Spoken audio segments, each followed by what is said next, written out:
সুপ্রভাত বন্ধুরা, আমার দিনলিপিতে সবাইকে অনেক অনেক স্বাগত। আজকে তোমাদেরকে আমাদের ঠাকুরঘর দেখাতে নিয়ে আসলাম। আমার বাবা রাধাকৃষ্ণ প্রতিষ্ঠিত করেছিলেন। তো আমাদের তিনতলায় এই রাধাকৃষ্ণ, চৈতন্য আরও সব ঠাকুর আছে। এইটা আমাদের ঠাকুরঘর।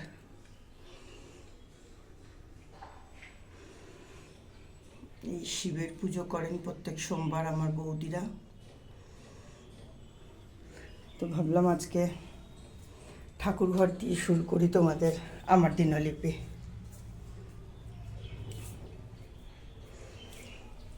এখান থেকে একটু ছাদে নিয়ে যাই তোমাদের। চারিদিকে দেখো, আমাদের বাড়িতে অনেক গাছ। এই একটা বড় আম গাছ, সুপুরি গাছ, বেল গাছ, কত বেল হয়েছে দেখবে। এই দেখো, গাছে অনেক বেল হয়।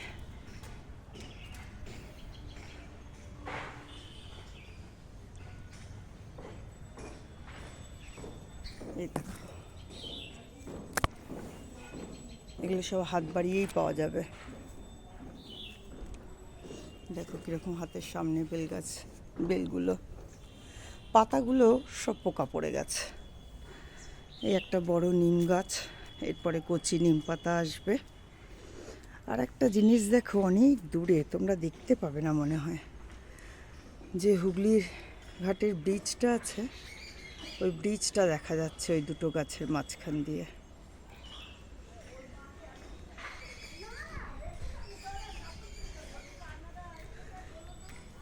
ছাদে উঠলে খুব ভাল লাগে। চারিদিকে বেশ বাড়ি, গাছ, ভর্তি সব কিছু।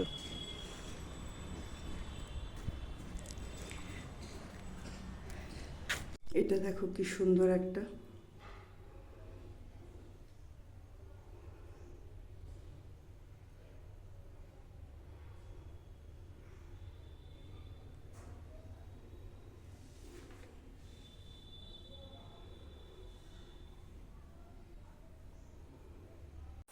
আজকে একটা তোমাদেরকে অন্যরকম জিনিস দেখাবো। মানে আমি রান্না করছি না, করছে আমার বৌদি।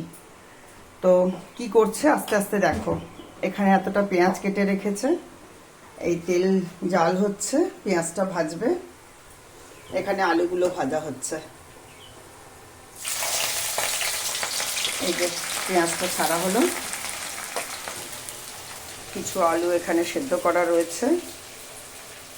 এতক্ষণে তোমরা বুঝেই গেছো। এখানে ডিম সেদ্ধ হচ্ছে, আর নিশ্চয়ই বলতে হবে না কি হচ্ছে, এবার বুঝে গেছো তোমরা। হ্যাঁ, আমার বৌদি আজকে বিরিয়ানি বানাচ্ছে। তাই আমি ভাবলাম যে আজকে বৌদির ঘরে আমার দিনলিপিটা করি। বৌদি খুব ভালো বিরিয়ানি বানায়। তো কত বছর পর বানাচ্ছে তার ঠিক নেই, ওকে বলে বলে কেউ বানানোই করাতে পারে না। এই আমার বৌদি।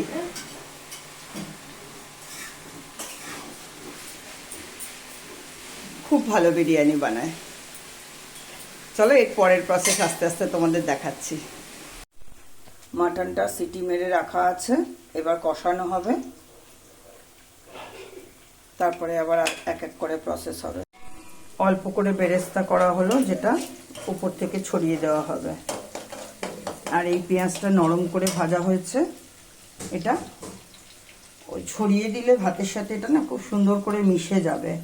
তো এটার গন্ধটা খুব ভালো বেরোবে। মাটনটা এখন রান্না হচ্ছে, এটা ভালো করে একটুখানি সেদ্ধ হয়ে যাক, তারপরে আবার প্রসেস শুরু হবে।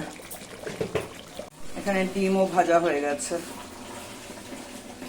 কাজের মাঝখানে একটু চা খেয়ে নিচ্ছি, দাদা, বৌদি আর আমি।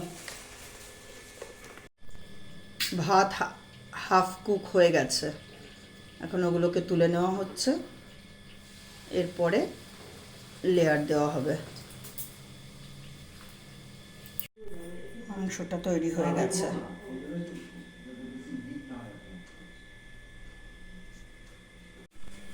এই যে ভাতটা,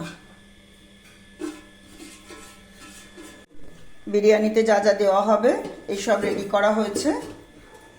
ভাতও হয়ে গেছে, মাংসও হয়ে গেছে। এবার খালি এই যে ঢাকা দিয়ে রেখেছি হচ্ছে বিরিয়ানির মশলাটা, এটা বৌদি নিজেই বানিয়েছে, ও নিজেই বানায়। এই ঘি, এই যে সব রেডি হচ্ছে।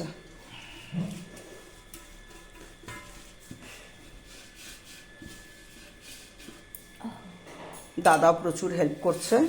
এরপরে লেয়ারগুলো এক এক করে দেবে। লেয়ার রেডি হচ্ছে। কি গন্ধ বেরিয়েছে, দারুণ। আর একটা লেয়ার কমপ্লিট হয়ে গেল। কথা বলে না, তো কাজের সময় আমার বিরক্ত লাগে। এই যে প্রচন্ড ব্যস্ত দাদা, এটা আর একটু দাও, বৌদি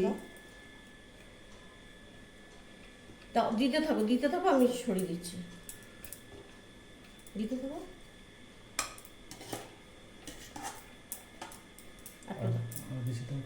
ফাঁকা রাখতে হবে একটু, এটা থাকবে। এই লাস্ট লেয়ার চলছে। এবার এটা থালা চাপা দিয়ে আটা দিয়ে সিল করে ভাপে বসাতে হবে। দিয়ে দিচ্ছ? আরে কানা দিয়ে দিলে পরে একদম নিচে চলে যাবে। বিরিয়ানির সাথে চিকেন চাপ, এটা আমার দাদা বানিয়েছে।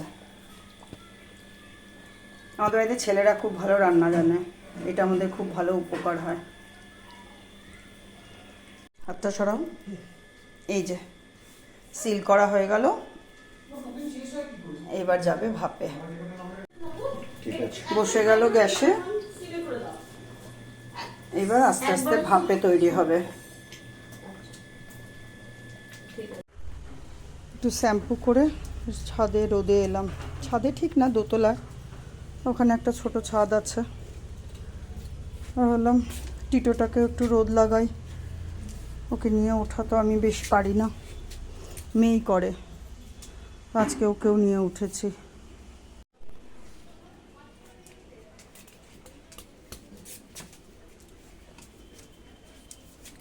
আজ মনে হচ্ছে ভালো ঠান্ডা পড়বে, হাওয়া দিচ্ছে।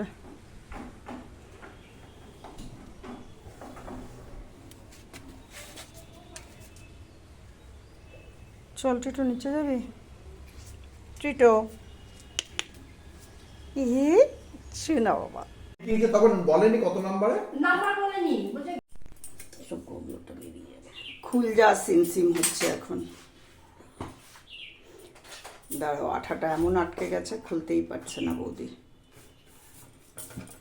ভাপে পুরো আটকে গেছে।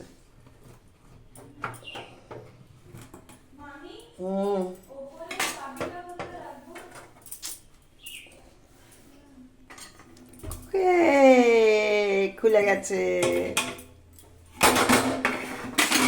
এই দেখো আমাদের বিরিয়ানি রেডি। উফ কি গন্ধ,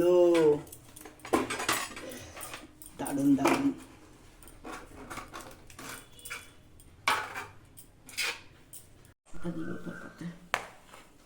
পড়ে গেছে পাতে বিরিয়ানি, এবার শুধু খাওয়ার অপেক্ষা।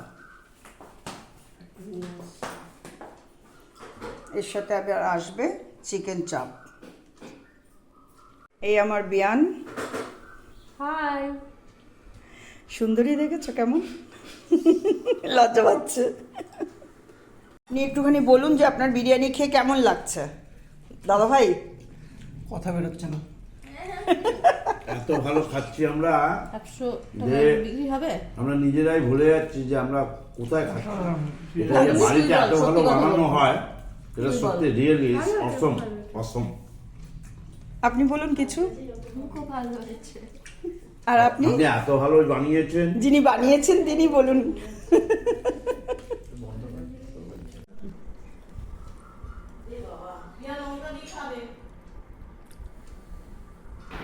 এসে গেছে চিকেন চাপ, এই সবার খাওয়া শুরু হচ্ছে। চলো আমার দিনলিপি আজকে এখানেই শেষ করি।